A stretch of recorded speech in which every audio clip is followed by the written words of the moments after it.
Want to take your server to the next level and get the most out of your hardware? Today I'm going to show you how to download and install Promo, a powerful and free platform that turns your real CPU into a professional virtualization environment. But first, what is Proxmox and why should you care about it?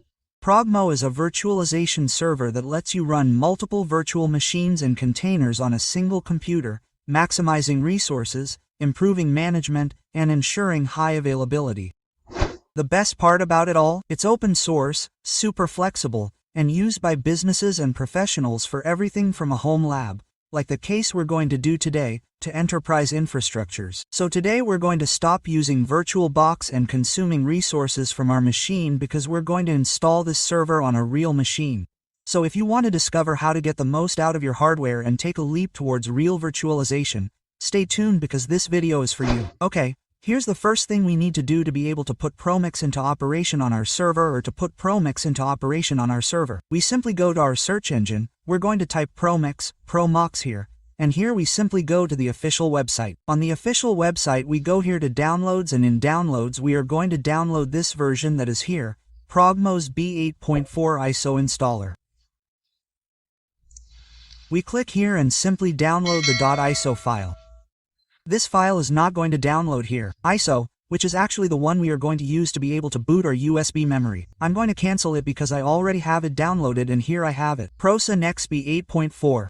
We are going to use a program, which in this case I am going to use Rufus, a program to boot USB memories. Remember that the USB memory stick must already be installed in our machine or on our computer. Here, as you can see, the program has already detected the USB memory stick. This memory stick here, 32 gigabytes. We are simply going to click here on select to search for the ISO file that we just downloaded. Here I already have it located. See that it is the same folder that I have here. I simply select it and open it. This message that it is giving us here. We are going to click here on accept and simply click here on start. There it indicated to me that all the files on the USB memory stick will be deleted. Well, here we simply have to wait for the installation or booting of the USB memory stick. Very good. There, as you can see, I have already connected the USB memory stick that we just booted to the CPU that I am going to be using as a Proxmox server. All that is left is to turn on the machine and start the installation. Here, the first thing we're going to do is enter the BIOS of the computer or CPU and go to the book section and make sure that the USB memory stick is set to priority 1. There, as you can see, I have the USB device that I previously connected as priority 1. So, with this, what we have to do is save and simply let the computer boot up.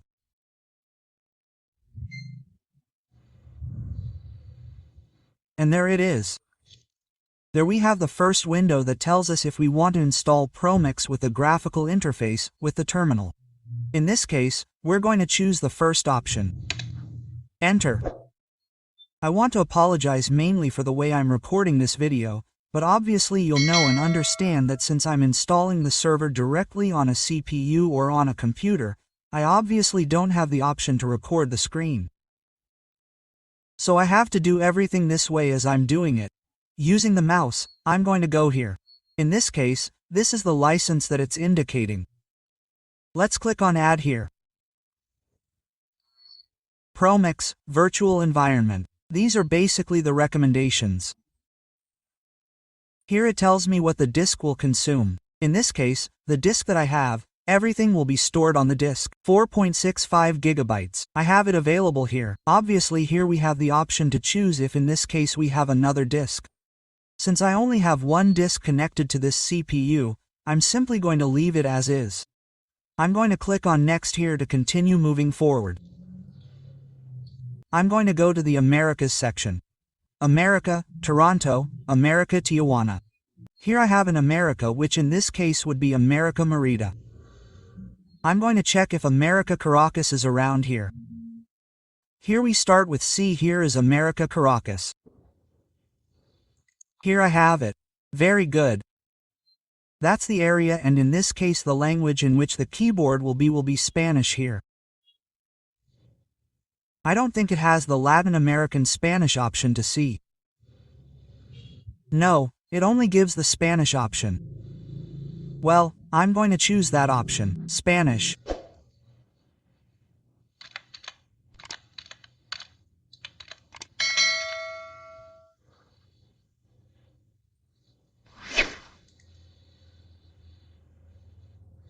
I had to put the country in this case. Where it says country, we put the country.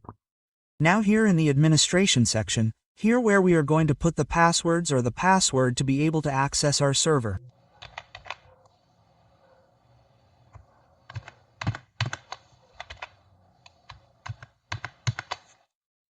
Here in this section we can configure an email. Here it tells me to enter an email for the Promo server to send important notification alerts to the email that in this case we are going to configure here. That is why the email that we must configure or we must place here would be an email dedicated solely to this to receive these alerts from the Promo server. Next, here I am simply going to put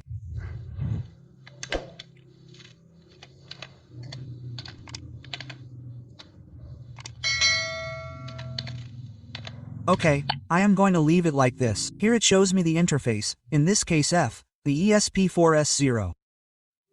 You can use the ESP3S0.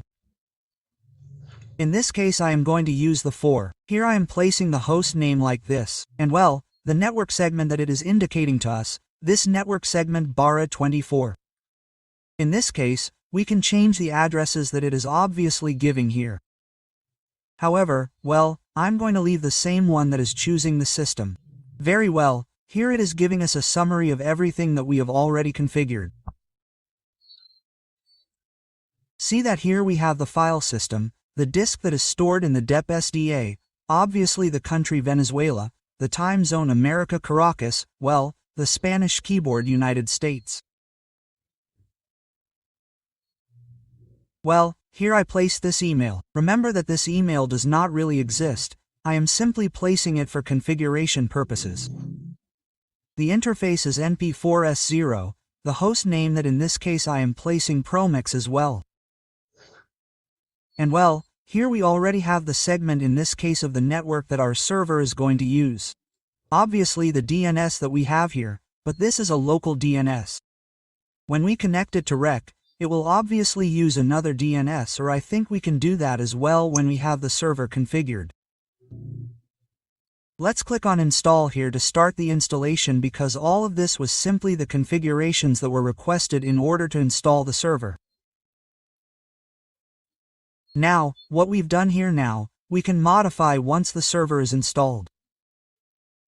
Well, as you can see, the main startup window where we have to install Promo doesn't appear. Here at this point, the Promo server is already installed. Here, obviously, the machine restarted again and booted from the USB memory. What we have to do here is simply enter the BIOS and change the boot priority. In this case, when the CPU starts, it simply does so through the hard drive or by simply disconnecting the USB memory and restarting the machine. In this case, I'm going to do the second option. Okay, now I've disconnected the USB memory. There, as you can see, the server is already starting up. Here we have to wait for all the files to load. Very good. Now, at this point, we have the server ready and active. There, as you can see in this window, the IP address that we have to use and the port number appear in order to access the device through a web interface, that is, through the web browser. And here, obviously, to log in this case, the username and password that I am going to enter here are the ones that we must enter when we are in a graphical interface, in this case using the web browser. Here, to be able to log in, the username would be root and the password would be the one that we previously configured during the installation. And there it is, my friends, we now have the Proxmox ready. All that is left is to log into the web browser and then start making all the configurations.